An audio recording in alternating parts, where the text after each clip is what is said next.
राम्रो खुसी लाग्छ। किन आफ्नो सन्तानको बिहे भएर सन्तान पछिसम्म हुन्छ, सन्तान बढ्छ, के छ खुसी लाग्छ त्यसलाई? एकदम खुसी खुसी छ। खुसीले भुइँ छुवाएको छैन, आकाशमा हिँडेछ। पछि राम्रो होस् होइन, उसको दाम्पत्य जीवन दुईजना सधैँभरि सँगै हुन्। कहिले पनि छुट्टिन नपरोस् उनीहरूको होइन। नयाँ भित्रको गरेको दुवैले के भन्नु, स्वागत छ हाम्रो पोखरी खानदानमा।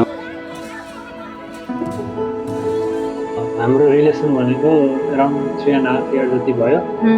अब उसलाई चाहिँ मैले कसरी एप्रोच गरेँ भन्दा सिधै आई लभ यु भनेर भनेको होइन कि अब जिस्किँदै अब घरमा त नर्स बुहारी खोज्नु भएको छ, तिमीलाई यहाँ ल्याएर नर्स बनाउनु पर्छ कि जस्तो त्यस्तै सानो निस्किने कुराहरू मैले गरेँ। त्यो गर्दा ऊ पनि हाँस्यो अनि हुन्छ बनाए हुन्छ हो कि त्यस्तै केही भने, मलाई एक्ज्याक्टली याद छैन। जस्ट त्यहाँबाट चाहिँ एउटा रिलेसनमा बस्यो भन्ने जस्तो भयो।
नजिकाउँदैछु बाधा मलाई म तिम्रै हुनेछु, राख मलाई तिम्रो आँखामा सधैँ, जुनी जुनी म तिम्रै हुनेछु।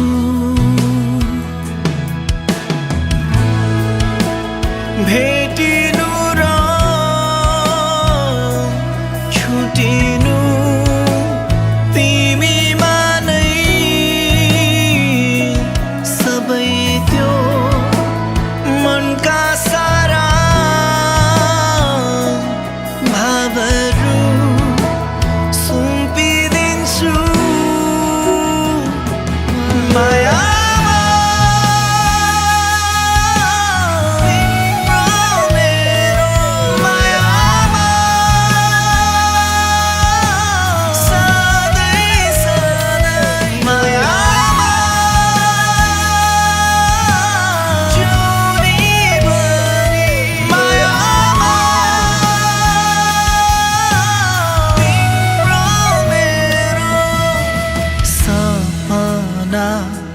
विपना तिमी नै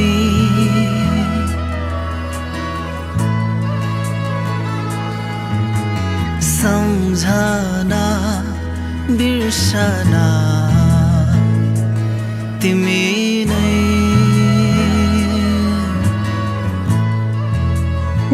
म चाहिँ जस त्यो बिहेको दिन म सम्झन्छु, बिहेको दिन ठ्याक्कै अब लास्टमा टिका कालो गरेर उसलाई अङ्कलले बोकेर ल्याउनुभयो अनि सबै अगाडि गइरहेको थिएँ, म पछि पछि आइरहेको थिएँ।